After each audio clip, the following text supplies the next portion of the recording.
소드는 만멜스 스토리 월요일에 신문을 시작하겠습니다. 소율이가 제목 좀 읽어줘. 미얀마 민주화 운동. 우리가 이 미얀마 민주화 운동을 꼭 알아야 하는 사건 중에 하나야. 왜냐면 미얀마 그 민주화 운동이 예전에 있었던 우리나라의 5.18 광주 민주화 운동과 너무나 닮았기 때문이야. 그래서 이 사건을 우리가 간과할 수 없는 사건인 거야.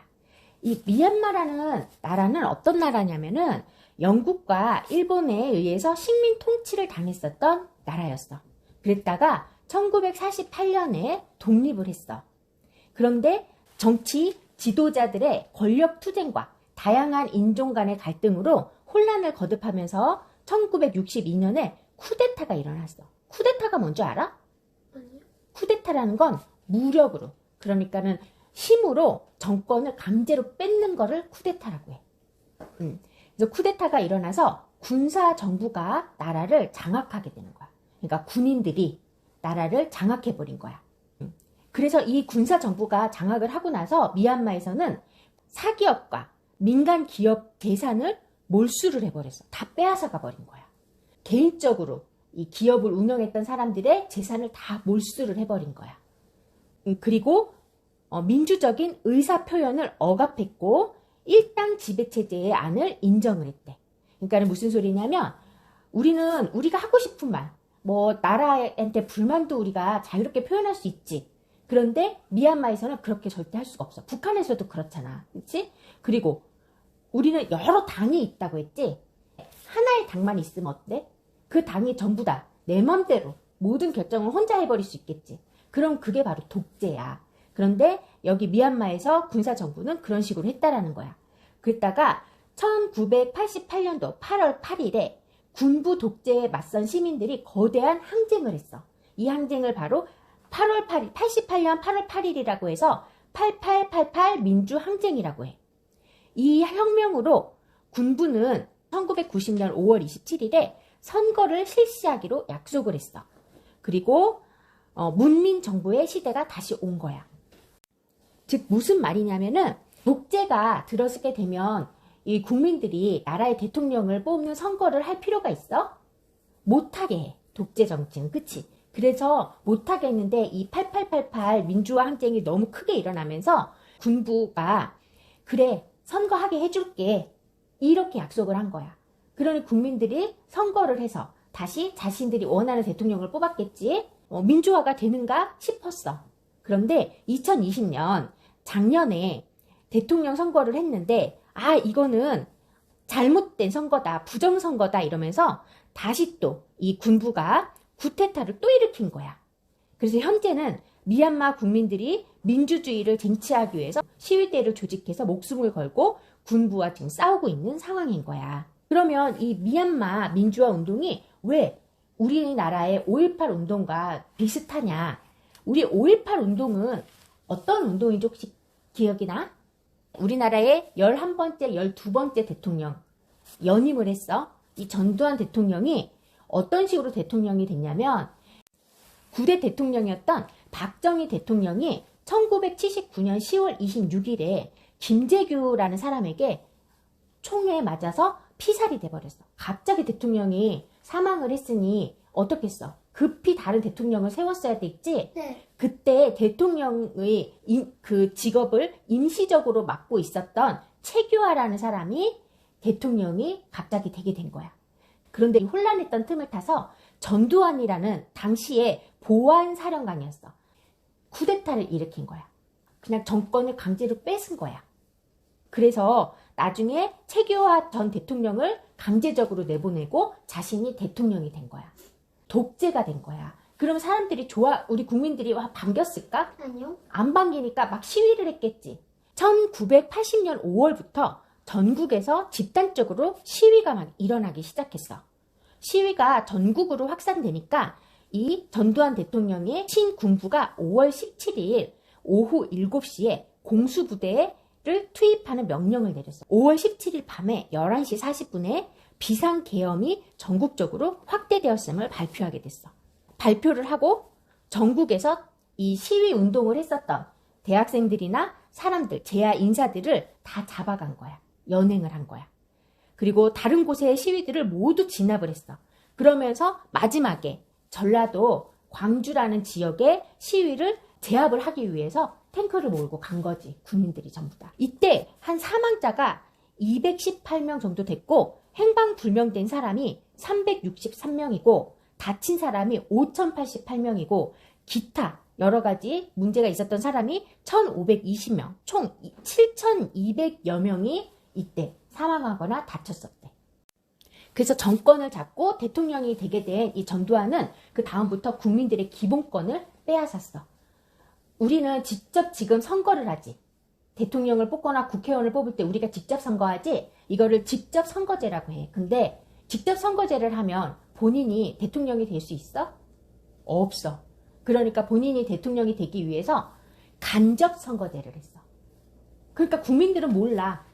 진짜로 누가 이 사람을 대통령으로 뽑았는지 안 뽑았는지 모르고 그냥 본인이 됐다. 내가 대통령이라고 뽑혔어 라고 하면 그냥 그렇게 믿어야 되는 거야. 어쩔 수 없이.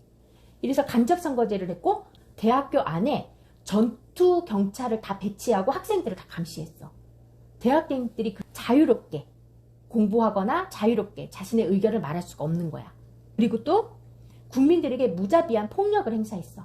길거리에 그 불량배들 있지. 그런 사람들이 있으면 교육을 시킨다는 이유로 전부 다가 잡아다가 삼천교육대를 만들기도 했어. 삼천교육대는 거의 뭐 포로 수용소 같은 그런 곳이었어. 거기서 막 아주 힘든 훈련을 시키면서 정신을 다시 교육시키겠다 이런 곳이었어. 거기 가면 굉장히 많이 구타도 당하고 고문도 당하고 이런 곳. 그런 거를 만들어서 조금만 행실이 좀 이상하다 이러면 그냥 잡아가는 거야. 그래서 진짜 나는 깡패가 아닌데 불량배가 아닌데 그냥 어쩌다가 밤에 지나가다가 잡혀가는 사람도 굉장히 많았대. 그리고 또 학생 운동에 가담한 사람들 있지? 시위한 학생들. 그런 사람은 데려다가 구타하고 고문하고 이런 시절이 우리나라도 있었어.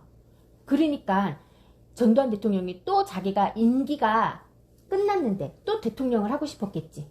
네. 그러니까 그때도 또 간접 선거를 하면서 내가 또 뽑혔다 이렇게 한 거야. 국민들은 몰라. 진짜로 뽑혔는지 안 뽑혔는지. 그냥 그렇다고 하니까 우리는 알 수가 없는 거지. 그래서 11대 대통령도 전두환 대통령이고 12대 대통령도 전두환 대통령이었어. 1987년에 1월에 박종철이라는 학생이 시위를 하다가 잡혀갔어. 그랬는데 이 박종철이라는 학생을 고문을 너무 많이 해가지고 사망을 했어. 그러니까 국민들이 이 사실을 알고 가만히 있었을까? 안 그래도 불만이 가득 찼는데 무서워서 꾹꾹 참고 있었는데 우리의 그 학생을 대학생을 갖다 이렇게 고문을 해서 죽였다라는 이 기사가 나오자 국민들이 아주 분노를 했지. 그래서 전국적으로 막 민주화 시위가 일어나기 시작한 거야. 1987년 6월에. 그러니까 도저히 이거를 어떻게 무마하고 이거를 누르려고 했는데 전두환 대통령이 그렇게 할 수가 없었어. 너무 시위가 심해서. 그래서 그 당시에 대통령 후보였었던 노태우 씨가 직선제, 그러니까 다시 국민이 직접 대통령을 뽑을 수 있는 직선제를 다시 도입하겠다라고 이야기를 했고 그 다음에 평화적으로 정부를 이양하겠다라고 선언을 했어. 평화적 정부 이야기가 뭐예요? 평화적 정부 이양이라는 건 뭐냐면 이 전두환 대통령이 지금 죄를 많이 지었지. 네. 그리고 자신이 대통령직에서 내려가고 다음 사람이 대통령이 되면 전두환 그 전 대통령의 잘못을 막 이야기해서 이 사람에게 벌을 줄 수 있지. 그러지 않겠다고 약속한 거야. 다음에 대통령이 된 노태우 대통령은 바로 전두환 대통령과 쿠데타를 일으킨 장본인이었어. 전두환 대통령과 함께 쿠데타를 일으킨 사람이었어. 그러니까 같은 동료잖아. 응? 네. 동료가 이야기한 거야. 국민들이 너무 시위가 심하니 당신 이제 그만 내려가면 내가 죄 묻지 않을게. 평화적으로 내가 다음 정부를 인수할게. 그러니 내려가. 약속할게. 라고 달랜 거지 한마디로. 응? 그리고 우리나라 국민들에게는 이제 대통령을 뽑을 수 있게 직선제를 도입해 줄 테니까 너네도 그만해.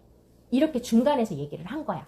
그래서 국민들도 시위를 이제 그만하게 됐고 이 전두환 대통령도 이제 그만하고 임기가 끝나서 그만하고 다음 정권이 들어서면서부터 그 대통령 직선제가 되면서 차츰 군사 정권은 사라지게 된 거야. 지금 5.18 광주 민주화 운동하고 미얀마 민주화 운동하고 너무나 똑같고 닮았지? 우리는 이미 끝나서 지금 참 좋은 결과로 민주화가 되었지, 다시. 네.